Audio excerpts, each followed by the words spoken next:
There's a lot that's on the move, and there are a lot of changes coming up. But Virgo, these are good. Yes. And we're going to get into the astrology. Mercury takes a big move this week. There's a lot of interactive energy between your energy and the other energies on the board. We're going to talk about that. We're going to talk about the impact of where Mercury is and how that's impacting you directly, and the impacts on your natal suns. Are you ready? Because there's a lot going on in Pisces this week as well. Let's get to it. So currently, Mercury is in Aquarius, and it's going to be conjunct to Saturn over this weekend. That's going to impact you since Mercury is your ruling dignitary. It's going to give you an authority of character. All of a sudden, you're going to get serious or take something really seriously. If you're acting, you could be interacting a lot with Capricorns, and that could be very stubborn energy, but at the same time, compatible energy. It can function. It's functional. You can get things done. Conjunctions are all how you use them. For those of you who have your natal sun at the very, very, very beginning of Virgo, say between 1 to 2 degrees Virgo, this is going to be in opposition to your natal sun. Even though it's in Aquarius, it's right at the 29, it's at 28, 29 degrees Aquarius. So it's still going to be forming about a 5-degree opposition to your natal sun. So that's going to have a huge impact on you. This sense of, I have to deal with this. I have to confront this. I have to take authority over this situation. I have to be able to think clearly on this, even if I don't want to. Now, as Mercury moves into Pisces at the end of the week, around Wednesday, Thursday, it is going to be in direct opposition to, it's still going to be technically conjunct to Saturn, but it's going to be in direct opposition to your natal sun. So the natal sun's between 1 and 5 degrees between Thursday and Friday, 1 and 5 degrees Virgo. It's going to be in direct opposition to Mercury, your ruling dignitary. You could have a problem with understanding things. The challenge is going to be almost speaking a foreign language, because basically Mercury is now in Pisces and it is a foreign language. Mercury is at detriment in Pisces. It doesn't speak intuition. It doesn't speak psyche.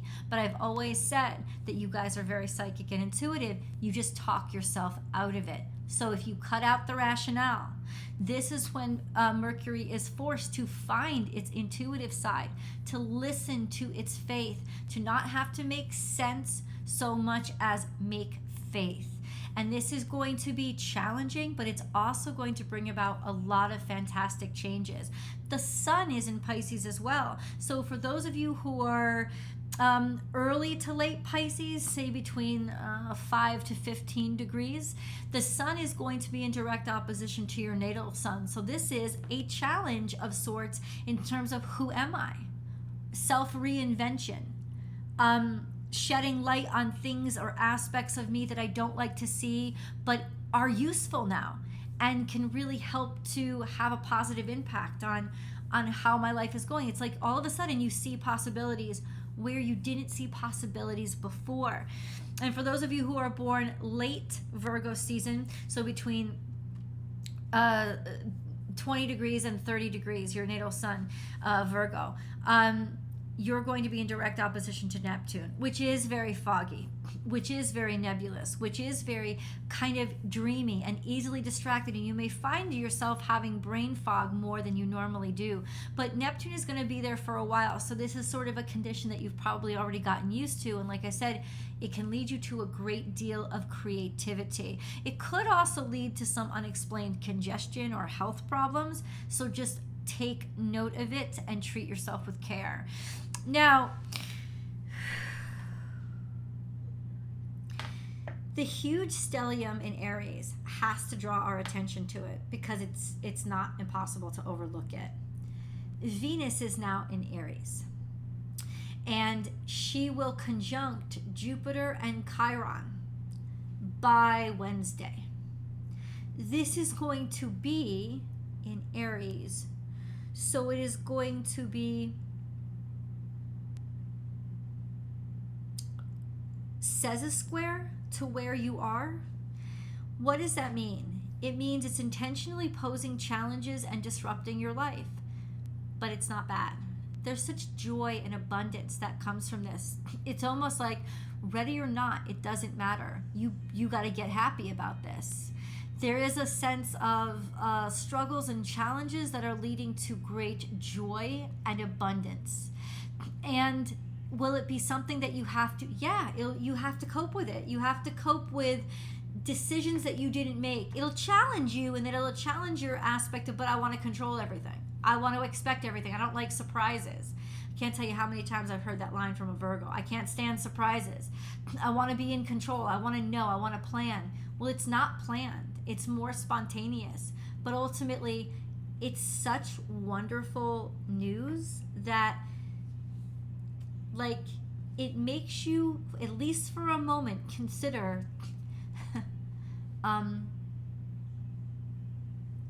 changing your ways for good. And there's dynamic changes that are going to happen, especially to those of you who are born, and this has been happening for a while, those of you who are mid Virgos, born between 10 and 20 degrees, your natal sun is between 10 and 20 degrees Virgo, there are major changes and shifts because you are trine. Your natal sun is trine to Uranus right now. So there's a sense of being happy and being interested in actually making dynamic changes to yourself, or making dynamic changes to your life and not seeing life the way that you used to, and adapting philosophies that are totally unexpected. But a thing of just, I don't want to be predictable. I don't want, and there's the big change for you, right? I don't want to be predictable. I don't want to be scheduled. I don't want to be always so together. I want to be a surprise. I want surprises, and I want to incorporate surprise into who I am. So, what do we have with the cards? Virgo. Somebody's appreciating who you are and your work, or things are working out for you. This is a sign of tangible appreciation for what you've done, and maybe you actually starting to appreciate yourself or appreciate somebody else's work, seeing it in a light that you haven't seen it before. And now it's like the appreciation is strong because it's validated. It's not just some random whimsical thing or act of rebellion. It's like you're actually starting to take stock and like something that you didn't like before, or appreciate what you didn't appreciate before. And that is happening to you as well. Guess what comes from that? A wish or a dream fulfilled. Happiness and abundance. So this is what I'm talking about. This change or this surprise brings the happiness that it's just like, why didn't I look here before? Well, you know why you didn't look here before. Because it's totally out of character for you to have gone off. But now that you are, it's like, I don't want to leave. This is the new place that I want to make my norm.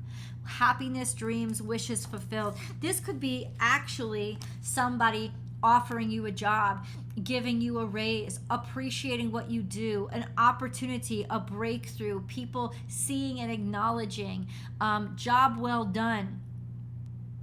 And it's got something to do with something that you held very dear because you've been wishing for this. This is going to help you make peace with the past. So those unsettled issues that seemed like they were too much or too heavy for you to carry, or you couldn't confront them, or you couldn't look at them, this level of happiness and this change of perspective is going to change your relationship with this pain. And that has to do with that beautiful energy. I think it's a sesquare. I think that beautiful energy of Venus conjunct Chiron, especially around Wednesday, Thursday, Friday of next week. This sense of, I can, for the first time ever, look at this pain and not suffer, but instead heal, because I can speak to it, I can talk to it, I can touch it, and I can put the pain in the past, because now I can finally reflect on it in a way that is soothing to me. So this is just a different, it could even be, it puts it, the level of happiness or the level of opportunity puts a kind of optimism around you that you have the strength to face something that was very difficult for you. But this is a catharsis. This is making peace with some sort of guilt or shame or sadness, or you missed somebody, being able to reconcile that and put it to rest. Lay something to rest once and for all. That that you've been thinking about, that has been plaguing your mind and has kind of stuck with you. Like, could I have done things differently? No. This is a sense of you did it just right. You actually did it perfectly. You did the best that you could do with what you had. But now it's like you're empowered to be able to make a change and to go a different direction because you were holding on to it because you couldn't solve it. This was like the unsolvable problem that now, boom, you have crystal clear answer to. Yep. Whoa, it's like that brain worm, right? That suddenly you can scoop it out. There's a lot of moon energy here.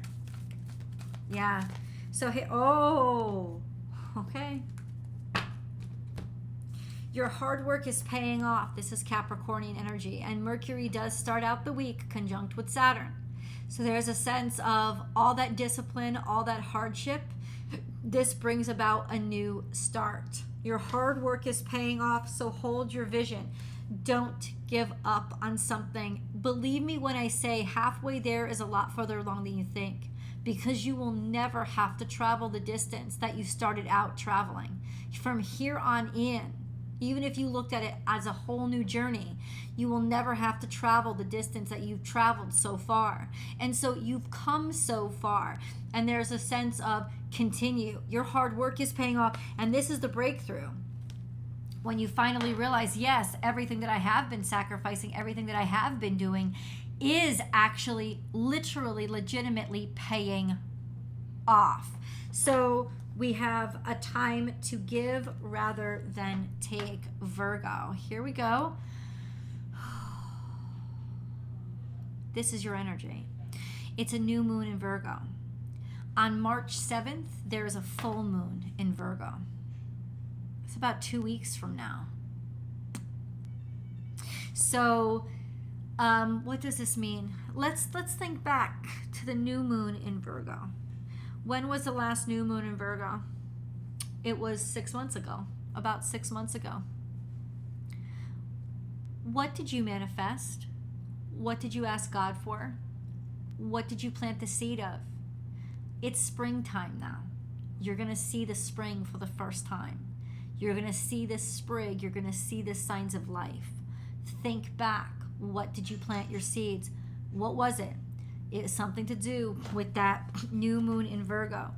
And it's your work is paying off. A sense of give it over to God.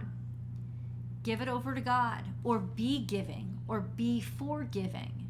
And allowing. Let's get deeper into it. Hold on.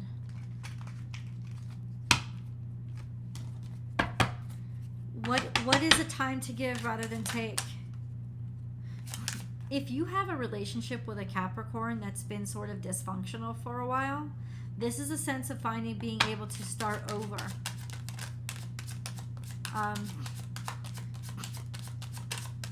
What is the Seven of Cups? I think you've had a lot of choices to make. You're finally going to be able to make one because the Judgment card comes. So out of a lot of confusion, out of not being able to make a decision, now it's faded. But I think it was synchronicity. It was timing. It's not that you couldn't have been able to see it clearly until now. You couldn't have been able to make any right until now. You felt confused. You felt like I don't want any of that stuff. You felt maybe even distracted, or like your head was in a fog, especially for you Virgo 3s. All of a sudden there's a clearing. All of a sudden there's a light. And it's just so profound. There's no way you cannot respond to the call. You make your choice. You now know what's right. And it had to do with timing. You had to be kept in the fog until this very moment when not only did you need to make the decision, but the decision needed you to make it. So this has got a lot to do with fate and destiny this week. Virgo. Page of Cups. It either has something to do with a younger water sign, Cancer, Scorpio, Pisces, or it is a new love.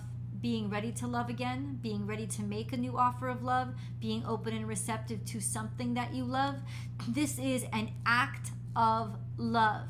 Whatever you do, you are doing this out of an act of love. because you are ready to let go of bitterness, let go of hate, let go of fear, let go of, but what is mine? It's not about what is yours. It's about what is right. And this is when it's like, I do the right thing. It's like you're blessed with just a sense of goodness and completeness, a sense of, this is a pure act of love. A pure act of love. Now, it doesn't have to be romantic love. It doesn't have to have anything to do with that, but it could. A pure act of love. And if you guys have been waiting for like a marriage proposal or a time to do it, this is the time to do it, or the time that it comes in. And you might have been lost, like, oh, is this going to happen? Is this going to happen? Why isn't this happening? That's the Seven of Cups, right? Could be, like I said, 6 months from now, 6 months ago, 7 months ago. You just been like, why? I don't understand. It's all ambiguous. What's happening? It's not ambiguous anymore. This act of love becomes easy for you, or it becomes easy for somebody to do to you or offer to you. Something just came up in the past. It doesn't come up in the past unless it's impacting right now. Let's see. Some lovers. A relationship, an attraction that you cannot deny, a connection that you cannot deny, meant to be, destiny, and fate. This is how it's all playing out. And so you can still take it where it resonates when it comes to job or work, but this is definitely very, very intense, meant for you energy. Could have something to do with with the lovers there. Absolutely, your romantic relationships. Let's get some details. How does this go? Maybe somebody that you fell in love with a while ago and you couldn't consummate it, or you couldn't realize it or make it real. You didn't feel comfortable. You didn't even knew if it was going to happen. I can confirm right now it is 100% going to happen, because it was meant to be. It just had to become clear to you, and that's why you're finally making the decision to let it happen, or you're finally paving the way to make the moves, or to move. She's my GPS card. She is making a decision to move in a specific direction because it's clear now. It's certain now. You are sure. There's also very clear communication that finally maybe you can execute, can finally articulate what it is you feel, or somebody is articulating what they feel, right? Making that decision and sticking to it and feeling good about it. Virgo, what is this decision? Where will this decision carry them? Ooh. Virgo of mystery. Where will that decision carry them? Where will that decision carry them? Knight of Wands, into battle? Or through battle? It's saying that you've had enough experience, that you've heard enough, you've suffered enough, and instead of making you bitter or sad or angry or fearful, it's made you strong. And it's made you realize, I can make this decision now. I have survived worse than facing this fear. And so I'm just going to go for it because I'm ready to go for it. It's not a spontaneous decision. You are certain. You have the experience now. You know you have to. You know you've stayed too long in one place, and you're making the decision to end at least that stagnation. Definitely maybe end that pain and end that suffering. Oh my God. And the Empress and the... Okay, I'll show you. Oh, wow. You have the King and Queen of Swords here. So not only choosing a new direction, but making a decision to execute now. And making it very clear that that's what's going to happen. This is definitely an expression of love. Somebody's coupling, somebody's caring, maybe a mother figure that loves you, showing love for you, or that you're going to become a mother, or maybe become a mother again, or decide to actually do it, or announce it, or say it, or get married. This is a sense of absolute 3D fulfillment. Let's see how it plays out. I will meet you guys in the extended. The link is above and below and all over the place. I love you guys. See you soon.